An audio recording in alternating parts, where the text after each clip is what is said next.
Yeah. He was gonna fight you. Paul was gonna fight Got a you. sandwich. Yeah. He was actually running. He brought cake. It was delicious. He was running. You run home? I ran.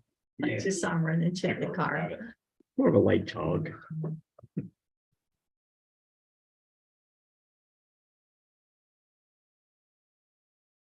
There's something flying. Did you see something flying just now? I thought there was a mosquito buzzing in my ear.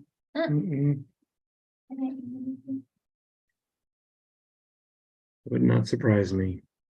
They're already out in force.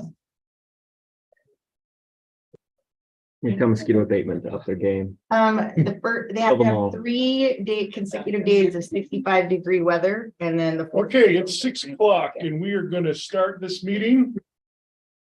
Thank you. So I call this meeting to order. First item of business is public comment. This is a chance for the public to comment on something that's not on our agenda or something that is not up for public discussion. You get 3 minutes, and is there anyone who would like to address the council? Go ahead. Great.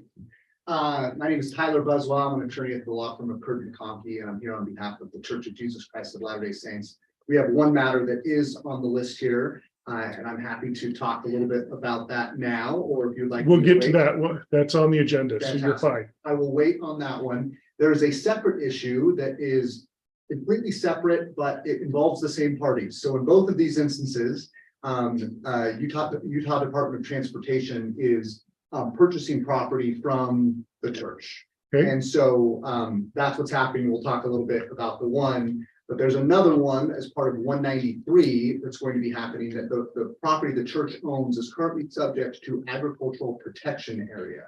So I just submitted a petition today on behalf of the church to remove that portion of the property that will be conveyed to UDOT from the agricultural protection area. Okay. So we can talk more about that at a future date, but just wanted to give everybody a heads up. That's what that is. There's no other development going on. It's just something that UDOT is. So that'll be a future agenda item, and to be honest, it's probably a no-brainer for us, because we tend to allow UDOT to build roads, because then we don't have to. Absolutely. Okay, so other than that, just want to give everybody a heads up on Okay. that, and so that's coming. Thank you. Anyone else? Go ahead. My partner will be here, but I'll go without him. My name is Josh Bertoli, and I'm a volunteer with Sleep in Heavenly Peace. And You're on the agenda.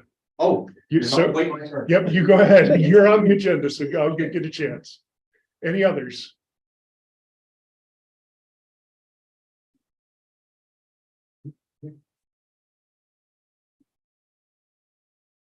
Okay, I'm here with Lake Canal Company. Is that? that is on the agenda. Okay. All right, so I'm going to close public comment. And the next item that's up for discussion is petition to or review and discussion, the petition of extension of water outside Syracuse City. The applicant is Don Bradshaw. Is that you? Okay. I am he. Okay. He who has spoken. Okay. So first, who's covering this from staff? Brody, is that you or Robert? I guess I can. You need to, yeah. So give us a really brief on this petition. If we were not voting tonight. We are not voting It's just, tonight. This is discussion only in preparation for our next voting meeting.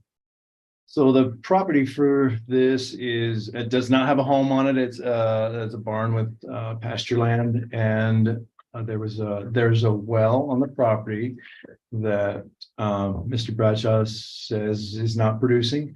But there is a water right with that, and he is requesting water for his farm animals. Okay. So throughout the year. So I it'd think be. just a minute, give you just a bit of background. I'm sorry, sir, you're out of order, but there will be a chance for you to talk.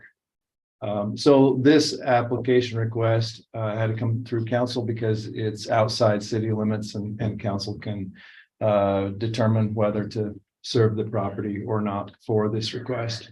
I put some things in the packet for considerations. I can go over those if you want, or. You all have the packet? Okay, so you're up to date. Okay, do you have specific questions for the applicant who is here?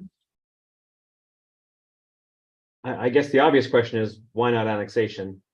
As opposed to Okay, just seeking water? Is this cross UDOT land? It does, yeah. So any ability to get water to this land would have to get permission from UDOT for like an easement or something like that. okay. Any other questions we want to address with the applicant? Okay, so, sir, and now we turn to you. The question that's on the table is, you're not in the city, but you want water rights from the city. Why not why not annex into the city so you can get that? That I would be willing to annex, however, comma, Go ahead. in 2018, the state came to all of us over there and said, we're taking all of your ground. They Okay. took it in 3 increments. The first people just sold, the second people all lawyered up, the third, they condemned it. Still with Massey's, that'll go on for years. Okay, I wanted a land swap. They'd show me a piece of ground, I'd go, there's more grass in this room than on that 5 acres. When I'd show them a piece, they'd say, oh no, that 7-Eleven's going there. The state owns massive amounts of ground, so for 3 years, we went back and forth, and they were really willing to work with me. Finally, they called and said that we've decided to leave you. I'm an island there. Everything around me has been taken by the state except the WAM, the flying field up there. For the flying field Right. and me, I told Mr. Brown over that, I said, I'm like having a free employee, them leaving me as an island there. About the same time the state said, we're taking your ground, all the wells started going dry. My well's 325 feet deep. And it just, I can see water down in it, but it quit flowing. At one time, it was flowing hard enough to hit that wall. And I've got a pretty good water right from the state. I contacted the state. They said, I can re-drill my well within 150 feet of that well with no additional paperwork. Call a well driller and drill it. However, comma, they don't want me to do that. They're very discouraging. They said, you know, it's easier to visit North Korea than it is to get a new well permit in the state of Utah.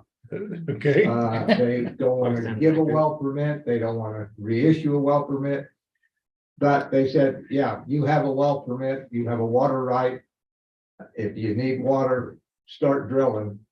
But why don't you see what else you can do? And that's why I'm here, trying to Okay. see what else I can do, because the state would love me not to drill a well that would flow for another 30 years at a pretty good rate. Once you hit water, those that are flowing, as Mr. Mills can tell you, those that are flowing are still flowing pretty good, and they're about 600 feet deep. The state told me the water table in your area here has dropped 40 feet in the last 30 years. we have And the heard cities that. are just sucking out water to beat the band. I need to go at least to 500, well, 400 feet. I'm 325 now. So I'd need to go to 400 feet, and then it would probably last me as long as I needed it. But if I could hook onto the city water, which is right out in the street. But Yeah, we talked about annexing years ago. I'm sewer accessible clear to the back of my property, as was everyone there. But in order to keep my ground, I had to agree with the state of Utah that I would put it in an environmental easement, that it could never be built on, that it would only be a horse pasture in perpetuity, and they let me keep my pasture. Like I say, nobody else got this. As Mr. Mills knows, they took everything down there. They took everybody's ground but mine. And the flying guys, they couldn't find a better place to put them. So they let them keep for the noise and everything else. Everybody else is gone. So, I mean, I wake up every morning thinking the state's gonna call me and go, we're kidding, we're taking your ground, but they've assured me twice, because I'm paranoid. I call them and I go, are you? Because I've built a whole bunch of new fences, I've put in gates, I've really improved it, but now the water is. So I can either drill a well that the state would rather I didn't, or I can beg you guys. I have 5 horses. I only use that pasture in the winter. That's the problem. I could pump mine, even put a solar pump in, but then your pump freezes and breaks the second day you'd have to drain it every time. A pump just doesn't work okay, in this country in the winter. It just doesn't unless you got a pump house and I don't have electricity. okay, So water would be Okay, so we have heard before that wells are drying up in the city. That's unfortunate. So it's not new information. We have heard that the state doesn't want to let people drill new wells. That's out of our control. So, council, But I use very little water. Again, okay, it would be minimal use. I'd even give him my well permit and my water right, which is, that's a We've got a great half acre. consideration. yeah, I got a pretty good water right. Yeah, that's a great consideration because that would allow the city to pump more water out of our well. So let's bring it back to the table here for discussion. Council, what are your thoughts on the petition? I'm for it, give them water, hauling water to horses sucks. Well, and having read what Robert has suggested, it was to receive the water rights and then. Convey it over. Yeah. Yeah. Yeah, I mean, it still is your decision whether you do or not. I was just saying, if you do decide to allow it, these are my recommendations. One was the water. Right? Yeah. Yeah. I mean, I think we're all pro farmers here. Absolutely. Let's get the. And thank you for explaining a lot of that. Annexation seems like the easiest thing, but at the same time, I understand that your reasoning just, all you're trying to do is get water to some horses, so I'm okay. I know, Robert, you outlined there will be a connection fee and things like that. And then with the water right, that covers the water for the land. I'm okay with what you've outlined here. Me too. Okay, so it seems like the consensus is that we would be able to go ahead and vote on the next meeting to exchange the water or the well right for access to water. And so we'll put that in and that'll be on our next meeting. It looks like you'll get Sit down approved. with your city people and we're. Yep. Water right like this worth $10,000. Well, we'll talk about, we'll do that outside of the meeting. So, okay. Moving on. Presentation regarding sleep in heavenly peace. The gentleman contacted me and asked me if I would talk to you about this. And instead I asked that they would get 5 minutes to tell you about a project that is coming up. So gentlemen, you're up. All right, thanks, Dave. So as I was saying, Yeah. my name is Josh Bernoy. This is Jay Tucker. He's the president of the chapter here in Syracuse. But we just wanted to get out there and hopefully get your participation and help us drive this build we've got going. So on May 20th at 10 a.m., the intent is really just to get the community and the community businesses involved in a program where we build beds for kids that don't have any. All funding and products are donated by the community to include the delivery of the beds. So this portion of it, I think we've got the material secured. We're just looking for people to provide labor to help us build the beds to deliver. We are asking a few of the businesses, in fact, all the businesses that I've talked to maybe participate in a bedding drive. All of the beds are twin size. So twin size bedding is what we're looking to do to initiate a bedding drive just prior to the event. It's going to be here in the City Hall parking lot, May the 20th at 10 a.m. And we're just really looking to get some folks there to help us out. Okay. Give you a little better idea of what we do. So we've been a chapter for about 5 years. When we started in 2018, there were 14 chapters in the country. There's currently 350 plus across the country, as well as some in Canada and a few other outliers. Our chapters built and delivered over 700 beds to Weber, Davis, and some of Salt Lake County in the 5 years we've been established.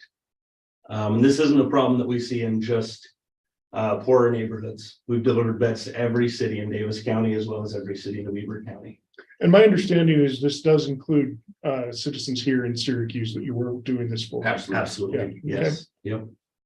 All right, so council, we can help them advertise for this. We can participate in this. Don't know we can require anybody from the city to do this with I'll be there. without pay. I know. But thoughts? So I know I've seen this as a service project that each year, I think we've seen a few of the pageant participants partner with you guys to help get the word out as well. Yes. So I guess if we can get flyers that we can get over to that team as well. They are a team. They really are. They do If awesome you'll stuff. send us some flyers, we'll get them distributed. We'll put the word out. I can just tell you that my son was a part of one of these last week.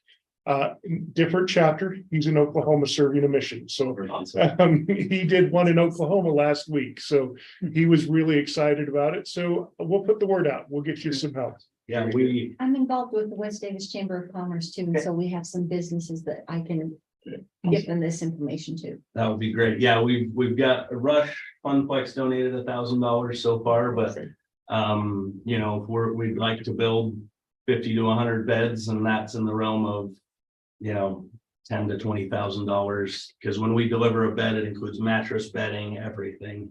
So What's your estimate on amount of labor that you That need? you can handle. Yeah, like what's a good number of people? we can handle as many people as you can throw at us. I was at a build in Carlsbad, California about 3 weeks ago, and we had 400 volunteers. But do they need to bring So power tools or? no, we have everything that we need.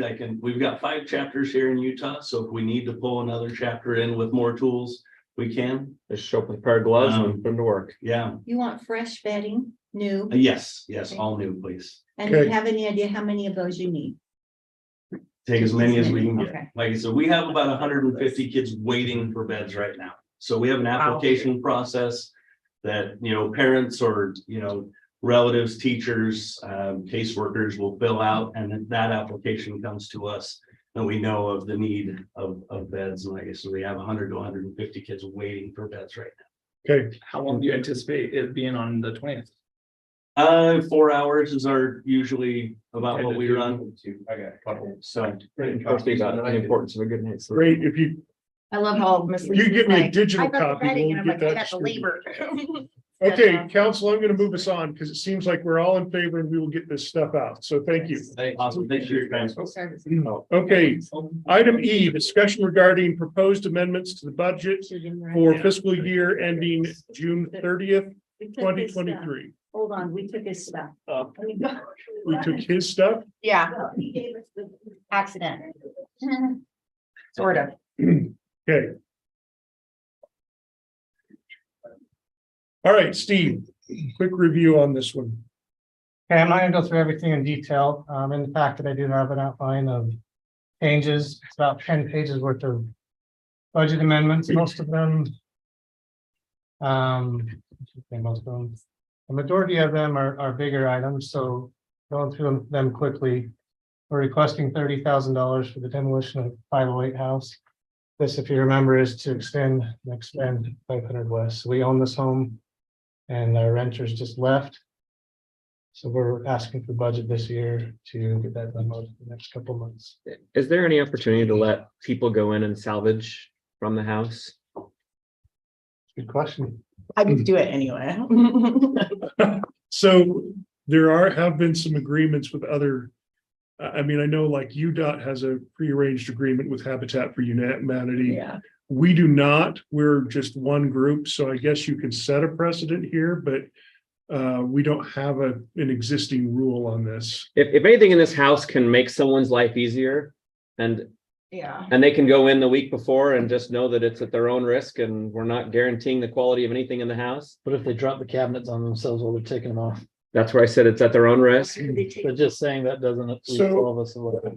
Just a thought here, but we have some, Oh, attorney has something to say. okay, we have some stuff that we've got to, we've got to change this at fire station. Is there anything that you Oh, can you have to salvage? burn it down. Doors or cabinets or I'd have to look and see, but. probably not? I don't know, I'd have to look and see, but the fire department would definitely, be going to have to be trained in it. Okay. Yeah, that's a good example. Okay, Okay, Bree. Burn it down. If they left behind personal property or anything, we'd have to give them notice and opportunity to gather that before we. I was like supportive of it though, like. Open the door and say, have at it. Yeah, that is not what we want. So the renters, we believe have left the home. We still would like to reach Sure. out to them and contact them. about that. Absolutely, but let's say someone wants the cabinets or wants to use the carpet, or I would love to have a little stuff in this house and let the firefighters or police have their way with it, and then tear it down when we're all one done. concern that I have though is that if it's a free for all, then you end up with another situation of people competing for, different items that I don't want to, have. Sure, something you disorderly. don't say, we're having an open house and. Bring a crowbar. Bring a crowbar. There's a more plausible way to do that. It's not like. Well, that's where they've crazy turned over, attacking it. that's where UDOT turns it over to an organization who Yeah. supervises. In our case, we don't have a supervising organization, so I'm not sure what we would suggest here, because the last thing I would want to do is first come, first serve, Sure. everybody have at it, and we end up with a disaster in the neighborhood. We could go put the cabinets on KSL. Yeah, it's gonna be a decision of how much investment do you want in labor to like extract stuff or list it, and then Is it worth auction. it? it. I think if we did this And all then the time, offer. it might make more sense, but if we've got. Gotta start one, somewhere, just put the shovel in the ground somewhere. Start a whole process. I would love to at least take the time to reach out to one of these organizations and say, hey, can this help somebody? Just started this, these, they're like houses at the high school levels, not houses. Oh, did you build them? Well, No, no, it's, sorry, The pantries? like care centers, yeah, but there's more, they've done more to them now. Yeah. So we just started to, yeah, showers, Pantry. and so I wonder if there's stuff that they could use for those. We could maybe just contact the school Schools, district. yeah. Maybe that's the place to start. So what I'm hearing is, in order to move us on, I think we need to contact a few places and see if there's a salvage interest Mhm. from an organized group first. And if not, then we Maybe- might look into alternatives. So what I'm gonna do is I'm say, we'll contact a few people and see if somebody wants to Yeah, there do a salvage. might be on like a percentage basis, Mhm. so we don't have to put any money up front. Sure. That kind of thing. I'm not sure. And That's a then, fantastic idea. That's what I'm glad. and then once we've done that, yeah, let's get some good training out of it. Training. Okay. All right. I want a giant hole in the roof where you guys go through the top. Are you guys like gonna swap in? Oh, is it that old of a home? Be like a You have to do it anyway. Oh, okay. Do it for demolition anyway.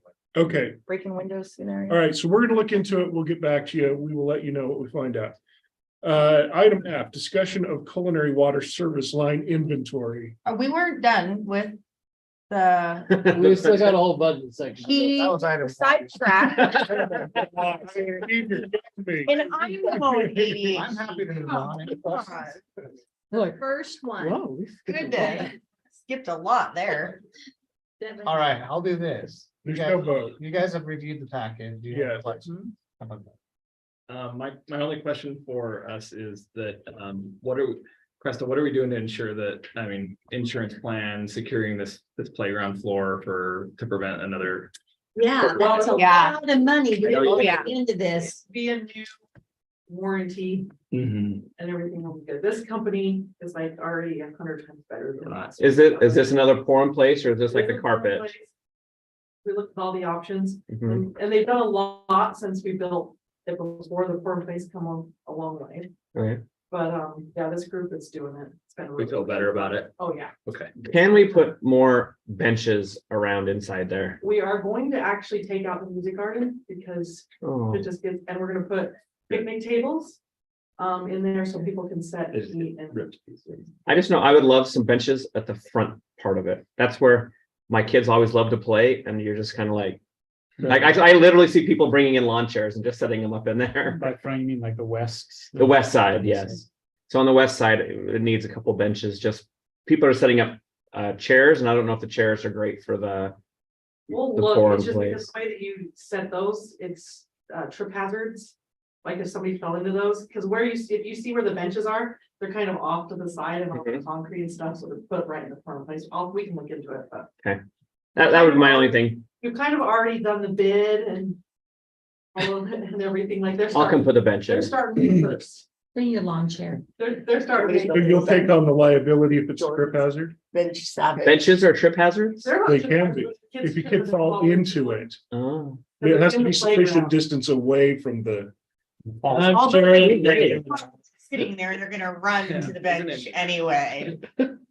If there's benches at the 508 house, we'll make it work. Yes. Okay. Oh, goodness. Okay, We're gonna have to say we're starting. Other than If there's a cement bench to 508 house, we're gonna have to move it now just for Jordan. Okay, Steve, anything else? Nope. Any other questions? Okay, Robert, you're up. Thanks, Steve. Thank you. So I am looking for council's input on putting together a plan of action to an EPA requirement that's come down for the lead and copper rule. Every single drinking water system has to put together an inventory of all pipes in the system, even including going up to buildings. We have everything inventoried in our own city system. We don't have any lead in our system. So what we don't know is what's on the private line side beyond our meter. So I have outlined a potential for a process. That's the 6 items in the packet. And the reason I'm bringing it here is because once we start this effort, I think word's going to start traveling like wildfire. Like, you know, it's either going to be, hey, there's an emergency, what's going on, and have you heard, and whatever. And I think I just need you to all be on board, because you'll probably hear about it, and we'll probably need to get some public information going on it so that the message is very clear. We're here to help them determine whether they have lead in their home or not. and just say that the state has asked us to do an inventory of our city, and please help us with this. Yes. I love the idea of involving the homeowners. I think that's great to just get, Well, yeah. I don't think you have any choice. Well, the tough part though is getting a hold. I mean, Yeah. you're gonna have to catch every homeowner. That's I need a sample. gonna be a very long process. Yeah. So the, You you know, decide. the ideas that I came up with was, so we're only looking at homes built before 1990, because plumbing code did not allow lead pipes in, it was like spring of April 18th, no, excuse me, April 1989. That late? I would have thought this would have been gone by the 70s. I thought the two, but no, it's paint first and then pipes. Outside out, right? The paint. Ceilings. Because more people are licking paint than drinking water? They're looking at paint rather than their pipes. Okay. So we're just looking at homes 1990 and older. But it doesn't mean that other people in newer homes might be curious anyway. And, you know, if you want to be curious and test their own, that's great too, because I think a lot of people will still have that curiosity and self-assurance wanting Actually, 90% of the houses in the city are PECs So yeah, there's these days. I think we could send out like a mailer, and then for those that respond, and the mailer would probably just be targeted to Those those three homes Yeah. before 1990. There'd be about 1,000 of them. And then for those that respond, we could respond to that letter. We could send them a lead test kit. They can do it themselves and then just report back to us. And then for those who don't respond, we could do a second round of letters. And then I guess if we still don't get a response after, you know, the last few, I think at that point, we really have to just say, we're gonna have to shut off water maybe to get this information. So please help us help you. And I think, so that was my Can you idea. start? This is Can you gonna lead help with Janet. that? Mhm. We could, that's where I think I'm gonna need some public information help on. Start it with It's, Joe Buchanan. So you can just get a good message. But I do out think there that if it stops being an option and becomes, this is mandatory and the state is requiring it, so if you can help You us do it get this done yourself. right away, but otherwise we'll end up having to turn your water off. Then it stops being I won't worry about that right Yeah. now, Right. and it becomes Yeah. something they'll I think you're address. right. The first message can't just say it's an option, because Yeah. it's not. Yeah. It's a, Mandatory. I It think is you can start mandatory. by saying that if you'll do this for us, Like mask. we won't have to come We in. won't have to resort You to have to turning go your there. water But we off. will have to if you don't help Yeah. us. yeah, if there is a positive, if they come up with a positive lead sample, then we would want to go in and just do a second test and just verify it anyway, before we report it as because I'd hate to have a false, Positive. yeah, false positive test We've out there. heard those before, So, most recently, yeah. the last 3 years. So a notification would go to first the resident, we would notify the resident, you know, and then the state and the federal. EPA, state drinking water and federal EPA would need notification too. At that point, we're not required to do anything. All this requirement is we have to inventory and notify. As of today. Right, I mean, there could be coming forward in future legislation, maybe some Okay, money. so we'll work on the messaging and we'll let you know, help us get the word out. Does anyone have any other input other than this? Does this sound okay? Or I thought it was great. Thought it looked good, I yeah. think people are gonna panic and just be like, but I wanna test it now. And they can't, Okay, yeah. all right, Thank so you. moving Yep. on, let's go to review and discussion of Syracuse City Code, section 8.10.90 pertaining to secondary water fee in lieu. Looking forward to this one. Yeah. I don't know if this is maybe more of a Noah for development or me or Bree, but I can. Where is now? talk down that. Let's, I can Yeah, discuss start, Bree. briefly, currently, you're all aware, we accept a fee in lieu of a portion of the development rather than requiring water shares. The cost of water through Weaver Basin is going to go up. They've run out of District 3. Yep. Water, so it's gonna be at District 4 prices. And they have been providing municipalities that they provide water to capital charge contract options. So the city would pay an upfront fee to them. This fee would help build and maintain their water facilities and all of that, and lower the rate at which we pay for the water that we contract with them for. That's a different structure than we currently have. We just go to them, tell them how much water we need and pay that fee. So it might be that we need to restructure the amount we are getting from developers to pay those upfront capital charges, if that's the option the city council wants to go forward with. so I'm just gonna bring up, one of the things I'm really concerned about though is the option where it says that we have to apply and it is not necessary to be granted that we'll get District 4, because if there's a possibility that we would be left on the hook for water we can't even get, that's a whole nother element to the legal side of this. So can you talk to that? Because that's where I'm really concerned. Sure, and the way the contract is right now set up and proposed is that it would be an impact fee that we collect and then send to Weaver Basin. That's not typically what we're doing now. The fee in lieu is not an impact fee. We charge those separately. So we would have to probably change that in the contract if you wanted to keep using that fee in lieu. But there is not a guarantee. We would still have to pay the operating and maintenance cost upfront. But there's not a guarantee if they don't have the water to provide that they would provide that water. But that's the situation we are also in now. But if that's the case, do we have to allow a fee in lieu option if it's not guaranteed Oh, for for developers, developers? we probably do need to, based on some of the recent legislation, reassess what amount we are allowing them to provide. I do think, I guess, based on the cost of water shares, it could be considered an exaction if we didn't allow this fee in lieu. If developers weren't able to get the water shares, that might be proportionally off balance, and that's what courts don't like, is we have to go with rough proportionality for our need, and so we might have to reassess our need based on that.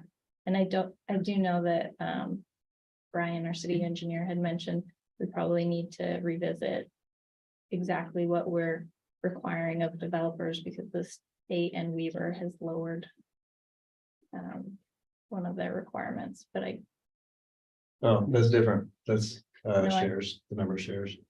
Yeah, There's but some amount of water the rate required. though. Yeah, the amount of water required. So that might be something we just need to revisit as far as what we're requiring from That'll developers. probably be a separate thing we'll cover. I don't think I followed that. So we could Okay. probably do a couple of things. So on that issue, we probably address the amount of water we require. Sure. Once we have metering in, Meter data. Mhm. because then we know what is actually needed. Right now, there's really no way to tell.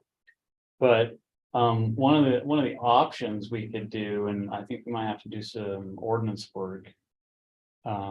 Is the approval of the development is conditional upon getting the water prior to that phase. And they have to be guaranteed shares, because I can't have a development go in with shares that I may or may not get, and then if I don't get those shares, we just can't shut off their water. That's what I mean is And how do we target just the person who didn't bring shares and tell all the people who did bring shares, you can't have water either? Because so you would want the development agreement for approval to be, you cannot actually build Unless unless the shares. water's there. Whether that's through your own shares or through Weaver Basin. Because the only reason we couldn't get the water right is if Weaver Basin said, sorry, there isn't any, you know? Mhm. And then we would say, sorry, you don't have water for your development, so you can't actually build. So right now, for development, the way the ordinance is written is that if property, it's 3 acre feet per acre, right? And no matter what development, Mhm. except commercial is a little different, it's 4 acre feet per landscape. So for most properties, they have that with the land. There are a few properties, not many anymore, but there are a few that don't have any water. When they buy the land, there's no water with it. And that's where it becomes more difficult. And that's where this ordinance even began 3 years ago. It allows another avenue. So if they would be required to bring 2/3 of the required amount in water shares. Mhm. And then 1/3 could be paid to the city, and the city would contract with Weaver Basin for that remaining amount. What's different now is now District 3 water's there, and we went through 2 years of droughts. The board's more careful about who they. It's a greater risk for us to just hope at the end of the year after we add all of the shares that or the money we collected through the year. It's a risk for the city to go back to the board each year and fingers crossed, hope that they're willing to get us, that they have water available at whatever price too. The price went from District 3 is $500 per acre, but it's now 1,600, so more than triple. So it's a high price right now. And so really how they would prefer to work it is through this capital charge, which is more of an impact fee based. And so if we have a development come in, we could still have them require, shares are better for the city because in the long run, it's going to be cheaper to get the shares with the land. So still we could require shares up to Because we whatever percent. annual operation and maintenance fee on every. It's the Every share, assessments, it's the yeah. assessments like farmers do. So, so still we could get whatever shares we can get with land. Like I say, right now it's 2/3. So even if we kept it 2/3 that way, unless you want to change it. Then the remaining amount could be this, through this capital charge contract. They pay an impact fee of $22,000, $405 per acre foot of water. The developers would pay, the city just transferred straight to Weaver Basin. And then the O&M on that each year is $300 per acre foot. Instead of, like I say, right now, we're paying O&M at $500 acre foot for District 3. So it's even cheaper in District 3 with this impact. So going forward, this is a lower cost for the city. So Weaver Basin charges 2 prices, right? One, if you don't pay the upfront capital fee, then your annual O&M is higher. If you do pay this capital fee upfront, this 22,000, then you're just paying for O&M, not any capital cost, and it's a lot lower. Our current process, what we do is we essentially collect 12 years of assessments at the higher level. Even though the higher level of District 3, but it's the capital and O&M contract price. And we have to kind of just hold on to that money and budget it over 12 years and pay it over 12 years. That makes me nervous of having all this money sitting out there for over a decade. And different, administrations and council members going through it and that sort of thing. There's really no restriction. We really can't be trusted. So it's like, so it makes me nervous that, we set all this money aside for that purpose. Are we gonna use it to balance some things out, So to me, it would seem like a better policy to require the developer to pay the capital up front. We're not holding the cash.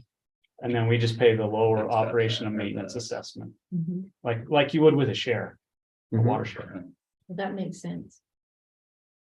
That we were not holding it like cemetery money, Spending it 3 times. spending it 18 times. So, Michael, how does the council want to move forward with water development on properties that may not have water?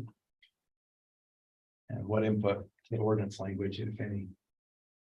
Well, it almost seems to me like that we've introduced like 4 different topics. Yeah. Yeah, And, They are all and related. they're all They're overlapping, cousins. and so I think maybe we need a little bit more time to dig into this on greater detail, because as water's not being delivered and people are promising water or, buying in, we can't have that. So I think we need to adjust the ratio. To me, it sounds like the 2/3 needs, if we can, without it. And I don't fully understand the exaction. So we just Concern have there. to make sure what we're requiring is It's really what they're to what we not use. disproportionately. Yeah. right. But what we need to do is we need it to be a better deal for the person coming in With water. to bring in a water To bring share. in the actual water. getting that water. It shouldn't be, or it shouldn't even be a wash. It's Yeah. got to be one trumps the other.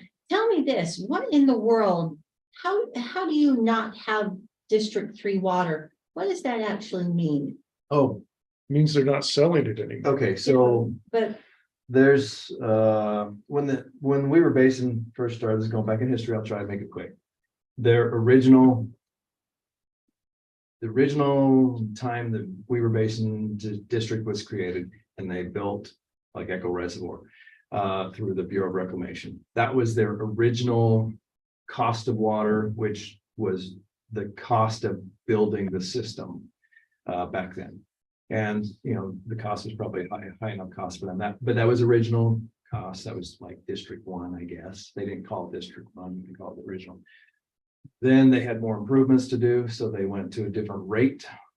this is a Went to rate District issue. 2, District 3 just raised the rate higher, okay. and then District 4 really jacked To it up. develop that Basically water. saying, here's, As the It's facilities the have cost changed. Yeah, of okay. developing that water it's to the get. development and the facility charges, and so they're saying, we no longer will accept this price. Okay, Yeah, that's weird that they changed districts instead of just saying new tier. But Yeah, so if we're doing an impact fee for capital improvements up front, and then we're getting this $300 per acre foot rate, that's in substitution of paying a $1,600 per acre foot rate, right? yes.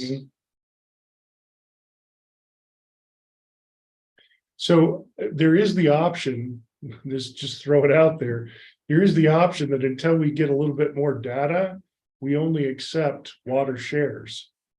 We could go this summer and say, if there's not an actual water share that is defined, that will slow down building even more.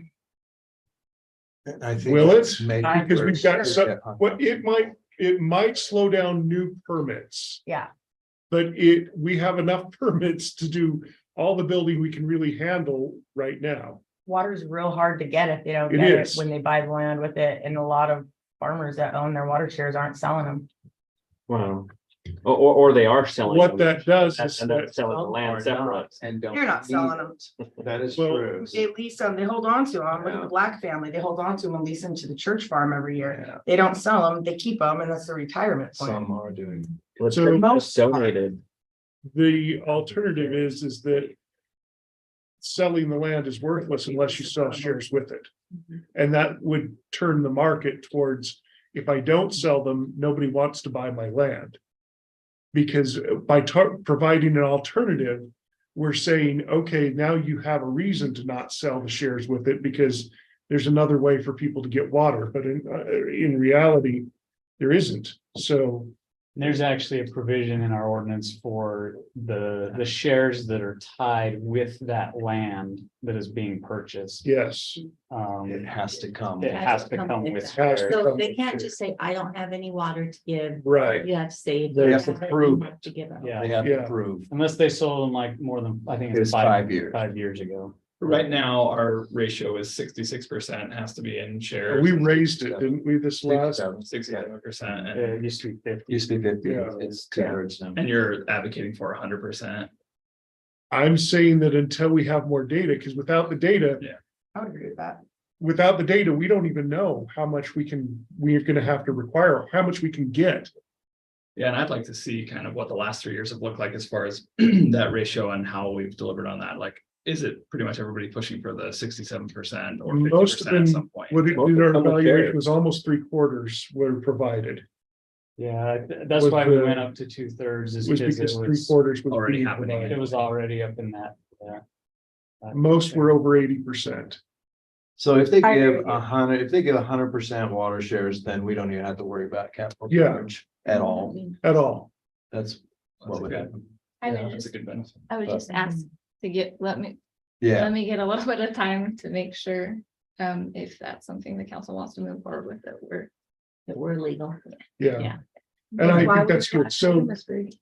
I'm gonna continue this discussion next work session. until the next work session. And That sounds great. No one has. yes, Noah, I just wanted to add, if we wanted to do away with the in lieu, that's fine, but we do have a number of developments that have development agreements and are entitled that would, at their time of vesting, they're gonna count on the ordinance that was in place, so I know that there's a number of them that are planning on using this. yeah, but this would be You future. missed that part of our Yeah, you conversation. kind of should have showed up on time. So I've been listening in the other room, and that's why I just came excited. New permits.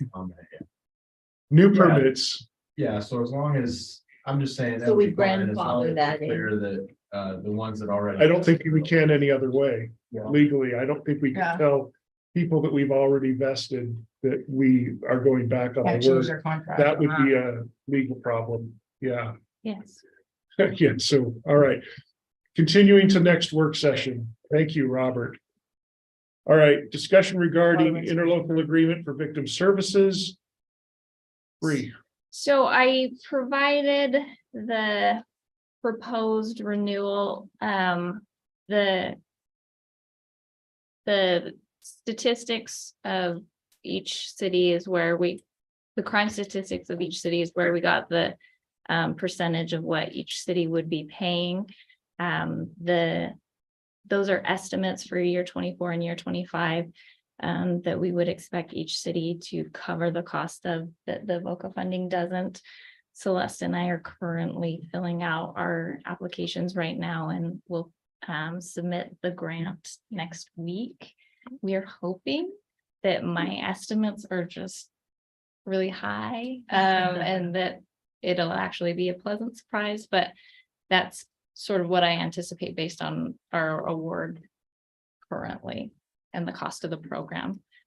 Does anyone have any questions about the provisions? They're pretty much the same. We've just changed the cost allocation per city.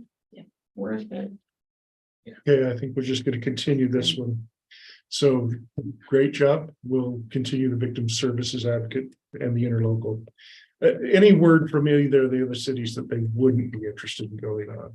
I've gotten sort of tentative, like, yeah, we're gonna make it happen, but those were from staff members in the city. So they are going to have to present the interlocal renewal to their city council.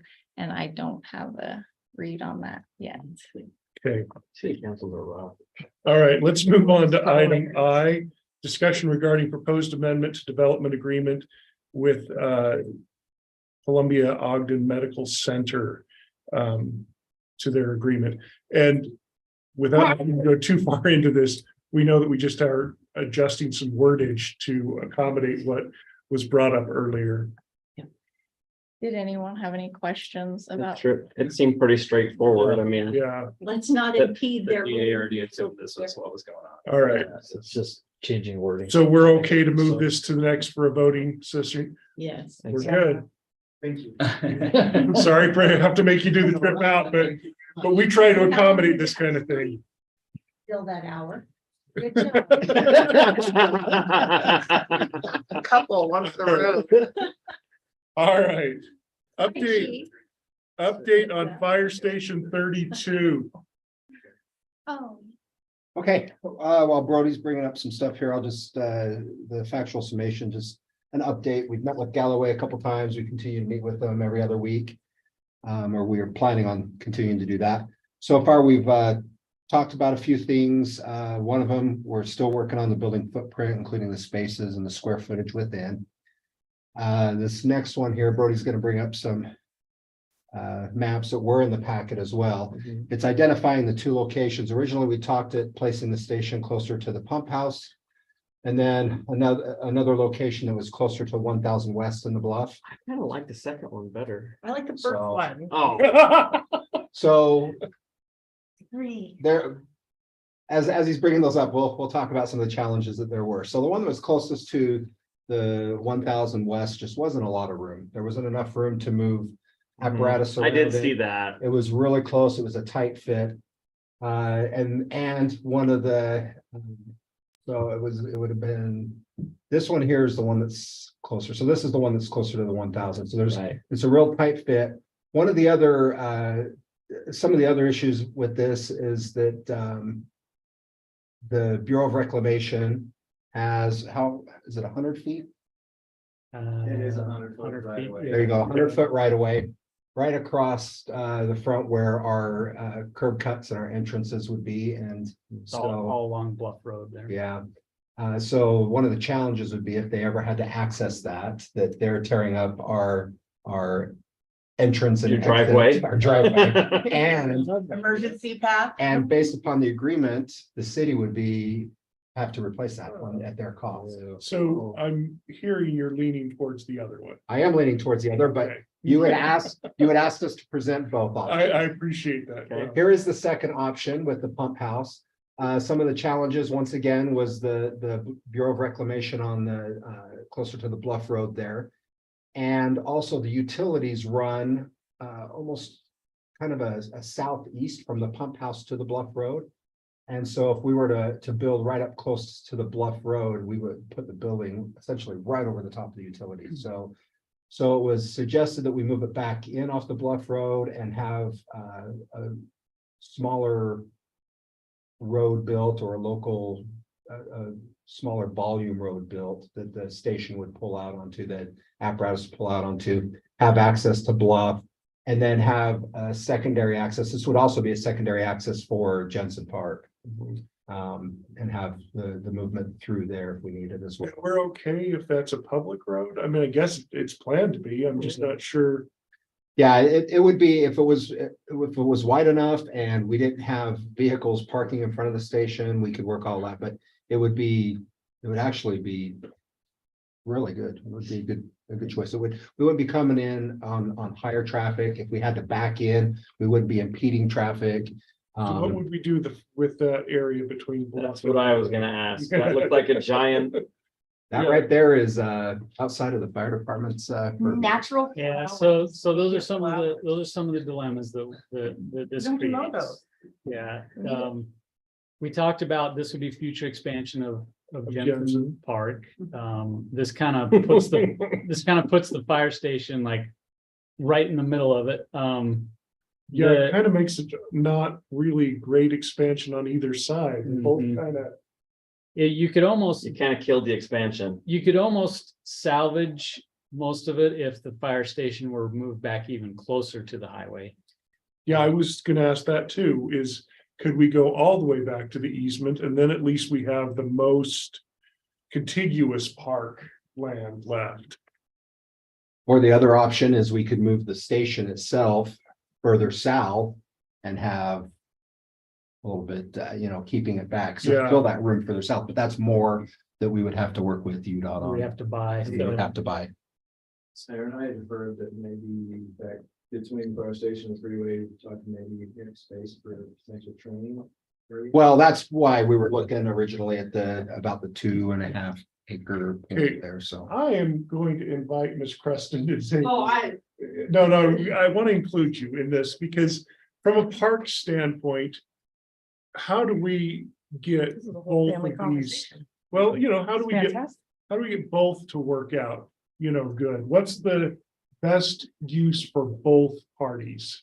I mean, it's gonna be just native, that's what I'm looking at. I mean, where's the trail gonna be now? Is it gonna just be right in front? It's not going around your thing anymore? Native plants and Yeah, it's you're just not gonna be- talking about any grasses to mow or No, I anything. don't think we would put in any kind of, well, I mean, I can't say that because we haven't really talked about it. Passive part. It's passive. Passive I'm only. gonna snatch him up real quick. I got you.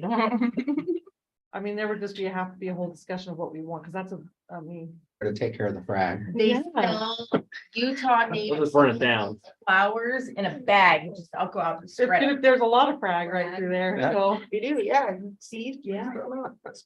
I mean, it really would, if you had the native, it would hide the. Bag of frag. Yeah. I can give a little input on the ditch. Go ahead. The idea with this being developed here, we would pipe the ditch, so you wouldn't have that ditch out front. And That would take care of the frag. Yeah. I wonder if it would work best, and I'm just looking at it now, Let's let her laid it out here. I wonder if you could turn The the fire station, fire station, so it's kind of 90 facing- degrees. Yeah, Yeah. I was thinking the exact same thing. so it's at the end of our property. Right. And that keeps all of the. So it uses the same piece, but you turn that 90 degrees. Yeah. And then everything in front of you, and then you just have that road going out, because that's gonna be really no different than what you do. Yeah, So the previous direction we got from the council was, we do want to budget to buy some land for park expansion, but yeah, not the entire right. UDOT property.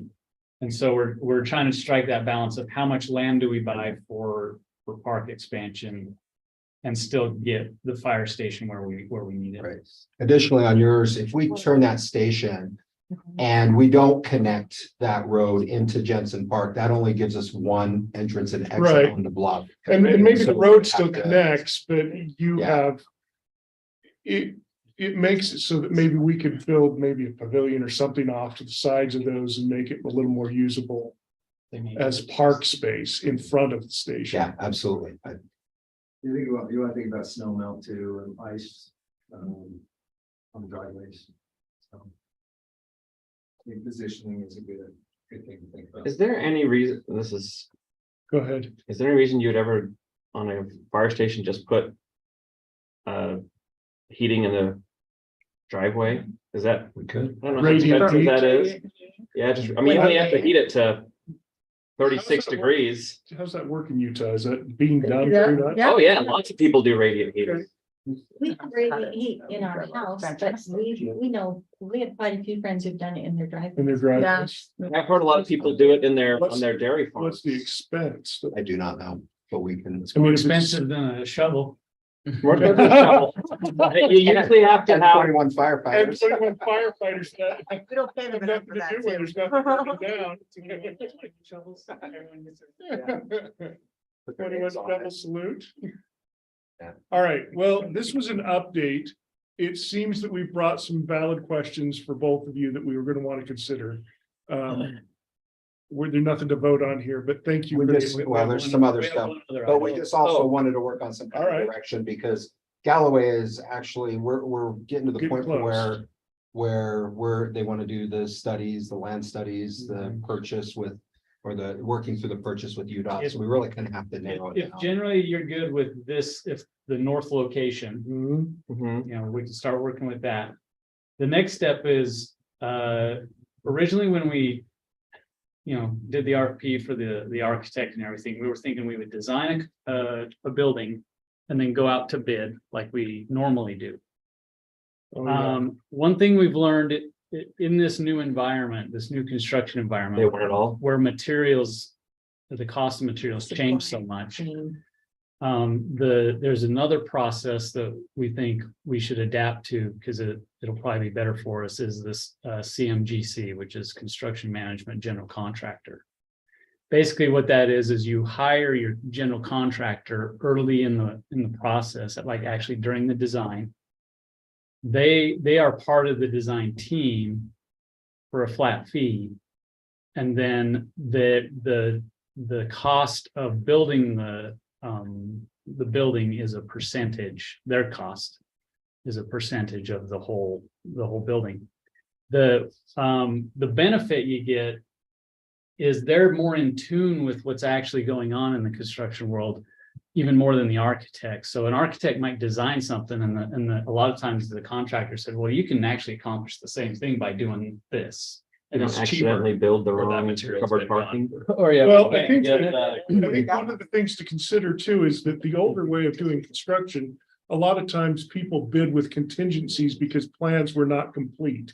So, you'd have like a 70% plan and people would go, oh, I got to put in 10% on this trade because they might draw something in here that I haven't seen yet. So you eliminate all those contingencies, which actually lower your prices back down And in considerably. today's environment, they have an additional contingency for price escalation. Yeah, When they bid, because by the time they actually order the product, the cost it might might have be gone more up 10%. since the estimation, yeah. And so they actually bid the whole building higher than what it really should be. So Have we seen any of those decline, like lumber went down? I know other things went Yes. up, but did we actually see a decrease? And well, bless them. No, but I like mean, on our Our contracts, has anybody said, oh, my heck? oh, lumber's gone down, this is gonna save you $80,000. And it was only Not two. really. Yeah, No. Okay. That's of course not, of Earmark. course not, Yeah, okay. we only go up. Yeah. It ain't. So what's your appetite for the CMGC? If there's efficiencies, I'm good. Yeah, Yeah. I just think it's in this environment, I think it's a better process. Do we need to have an official vote on this? It seems like it's unanimous interest at this point. No, We we have to be. would vote would- when we get the actual bids from Okay. the contractor. So we're still gonna vote on the actual price, but Yeah. it seems like you've got an appetite for this process. We'll go out so- there, we'll go out to RFP, we'll look at the contract. Go out to that. Make as much as your driveway south facing, so the snow will melt in the sun. We'll do the best I'm we just can. gonna take flowers and out there, so I spread them out, so you can't dig them up. I always feel bad for all my north facing neighbors. All right. So it knows. Yeah, it is bad. Thank you. Thank you. Thank you, chief. Let's move on to a discussion regarding Utah Department of Agriculture Water Optimization Program grant. Layton Canal Company approached Syracuse City about a grant that they are applying for. The president of Layton Canal is Brad Mills. He's here too. Excellent. The ditch that they are interested in piping is a section along 3,000 west from 2495 south to 2700 south. So it's a section of about 900 feet of ditch. And the grant would be a 50% match. This is really a great fit for that grant. And because it's agriculture, water optimization, a canal company should take the lead, not the city. So The match would be on the city's part. so, yeah, so, Okay. well, it would be responsibility of Layton Canal Company to do the match, but they don't have enough money for even that 50% match for 250,000. Oh, so they're asking us to be They're part of asking the that. city to share that match, so. So if we go forward with this, we'd only pay 25%, which would be about $63,000 for $250,000 worth of ditch piping. So it is a good deal to work together if that's something that council would want to do. The drawback is we don't have anything specifically budgeted for this, so it would.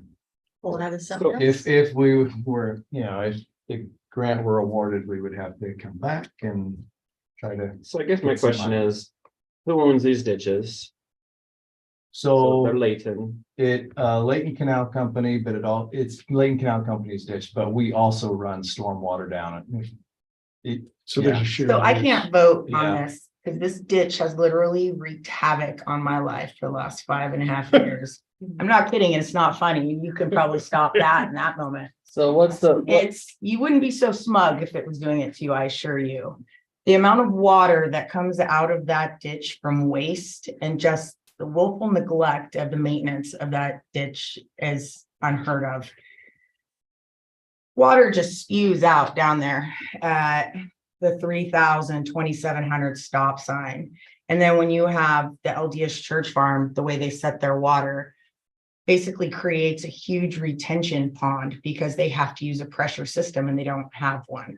So it overflows into the road, comes up on the north side, the northwest corner of my property, and goes up into the road and around into the neighborhood.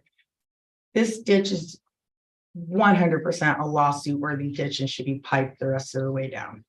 Now, once it hits that 2,700, 3,000 intersection and it goes across 2,700, that's not part of this.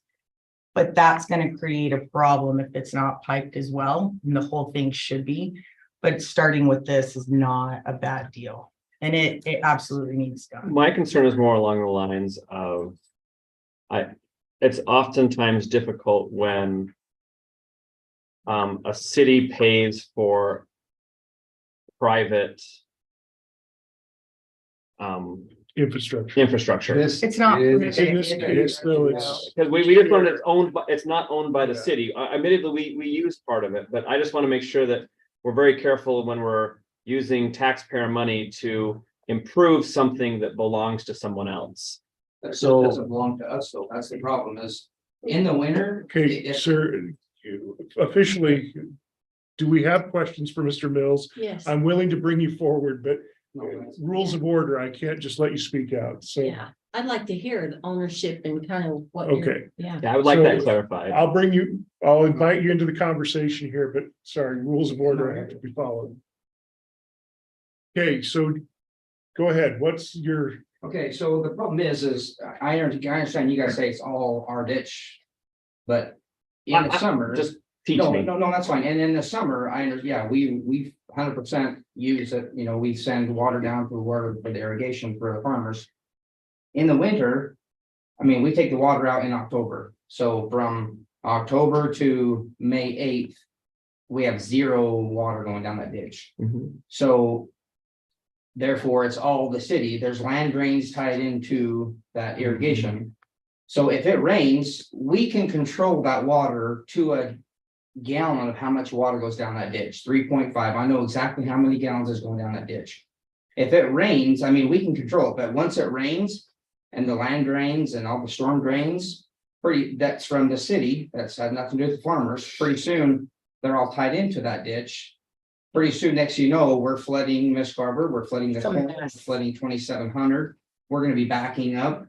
That ditch is 10 feet deep. They did it for a reason, so they could have control over it.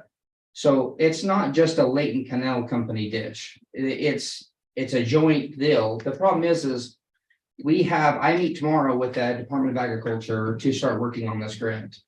I don't want to waste my time if all you guys are going to be like, well, that's not our ditch. I don't want to pay for it. That's fine. But right now there's a ton of money out there. There's $40 million out there for water infrastructure, stuff like this to help with, to be more efficient. Sure, we have a ton of water this year. Next year, we could be back in the exact same boat.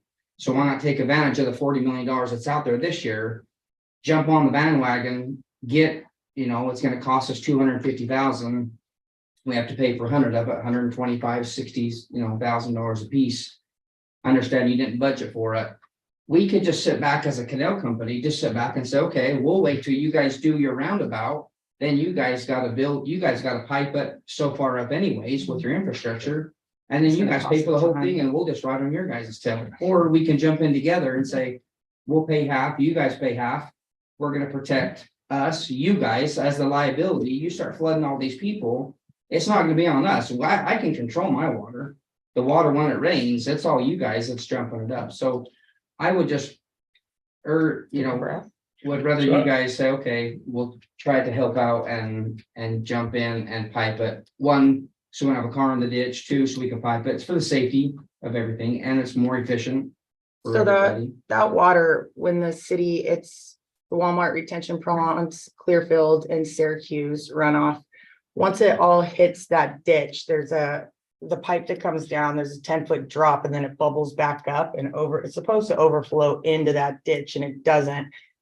It ends up going down and running around the corner into the neighborhood. And that very first road right there, Public Works has to come out there all the time because it just becomes a swamp and they have to pull all those grates and let all the water go out. And it probably happens about 3 or 4 times a year. So I think that the thing that we need to be able to document to our citizens is just that if we were not a part of this ditch, the actual getting benefit from this ditch that we're going to put money into, we would probably have to provide an alternative solution for stormwater, which would be a greater expense. So it's probably less money for us to be partners than it is to provide a completely separate solution. And I have hours and hours of video of how much of a mess this ditch. I almost sued the city over this ditch. I'm not kidding. Is that bad. It's a horrible, they know, we've had this conversation. Everybody knows, they know. It was a horrible situation and it's Well, it sounds like fixed. we've got basically a half and half. You're. Right, you're- so, we're yeah, just- we'll run stormwater down. It's a really perfect marriage to Yeah. me that we'd be companions here. So what I'm asking the city council, if I go tomorrow to this meeting with the Department of Agriculture and spend my time, their time, them writing, basically, if we write the grant, we've already talked with Cindy Gooch and got everything in line of what we need. If we write the grant, we're gonna get the money. So we just don't want to waste anybody's time and effort into doing this if you guys aren't willing to. We're willing to take, we have a CD that we're willing to take out, exchange that out, get the money, utilize it for this infrastructure because we know it needs to happen. So if we can at least. Okay, so. Sure, just know I have to ask all these questions. No, I One last question. Jen, how do you feel about this ditch? I will fight him in the middle of this band. All right. All right, so it seems like we've got, it seems like it's, can I sell tickets if we do? Okay. I will use all the energy in my body. Okay, let's move on before we start selling bike tickets. All right, so it looks like you've got. Oh, that dude must be- So if I can summarize, we are using this ditch for city water as part of our drainage system. Layton is working with us as a partner to allow us to do that. Yes. We do have some identified issues that would be resolved by doing this that would probably reduce the liability on the city. Yes. Is that an accurate assessment? Our share would be 25%. Our share would be 25%. Sounds like. Which sounds like a bargain. Alternatives. Okay, that's what I needed. All right, we're moving on to discussion regarding proposed changes to. Okay, let's focus back here. We've got to do change regarding civil citation appeals process. And I'll start by just saying that we met as a group that included police, public works, legal, and even code enforcement, and talked about the changes that we're making here.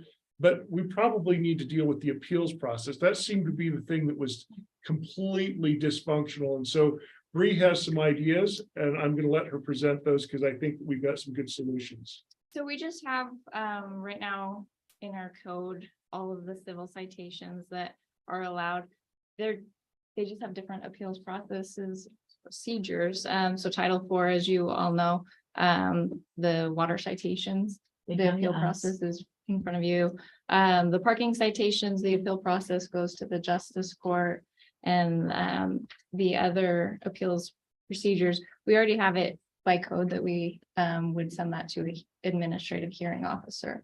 So when we're issuing these citations, whether it's the police or code enforcement or public works, it's helpful to have sort of uniform language on these citations that provide the person getting the citation an appeals process and directs them. And it's easier to have a uniform process. And also throughout the code, the notification for who they contact to appeal is different per process. So it would just be helpful to have One. one Sounds confusing. procedure.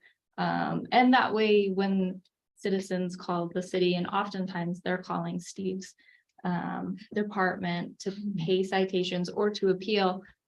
Steve's department doesn't have the information about it, so they're having to then find out what kind of citation it is, what appeal process is it, instead of having just one answer. I guess my question here is, I've always heard of like, seems like anything to do with a car always goes to the justice court. Would it make sense to have weed mitigation also go to the justice court? I think what we're suggesting is a hearing officer would take care of most of this that's civil. Okay, So, Criminal. right. the parking does. Parking go- isn't criminal either. But we've just Right. moved it to civil. Right, Well, agree. so what happens when someone receives a parking citation and they want to appeal it is they have to pay a $25 appeal fee. And then it just goes straight to the justice court for a bench trial. And that's different. For water citations, you aren't having a bench trial in front of you. And same for an administrative hearing officer. It wouldn't necessarily be a bench trial. Those have more uniform procedures. But we certainly would look into our justice court judge is familiar with holding appeals. So we could look into having her be the administrative hearing officer if that's the route you all wanted to go with, is the administrative. A different robe and a different. I would love to hear a recommendation, because I agree we should make That's it the one. recommendation. Recommendations go to the, I would recommend an administrative hearing Okay. officer and not the appeals going to the justice court. Mhm. Because that would. seems like it'd just be a burden on the Yeah. system. Well, and quite frankly, we're not equipped for any of the other appeals. I mean, it's even awkward for one of the appeals to come to us because it's so. We could all be in conflict of interest because they could be our neighbor. Mhm. Well, and it also creates a kind of a strange dynamic because I represent you all, but I would also be representing the party that issued the citation. Mhm. So then I wouldn't, if you were appealed to a district court, for instance, you might have to get conflict counsel, or I might have to get conflict counsel to represent the city at the beginning level. So that's where. It's a great recommendation So to go So to. we're gonna see this on a future for a vote, and I think we'll propose free solution. So right now, we do already have in our code, the administrative hearing officer provision. So if the council's okay, I can just change over all of the other procedures to Mhm. I match. think that's, yep, I agree. I like simplicity. Yes. All right, Well, why does it continued, be like- the last item before we move into another meeting is continued review discussion of fiscal budget.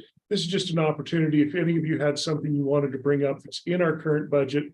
One of the things that is really nice is we figured out a way to balance the budget. Minus $69,000 Hey, Steve. Again. for a grant. 63. Or 63, sorry. 63. Okay, We'll figure that out. Couple things I want to bring up. So on the budget retreat, we had a deficit. We balanced that with some proration of positions. One thing I want to note in here is we talked about city hall renovations. Mhm.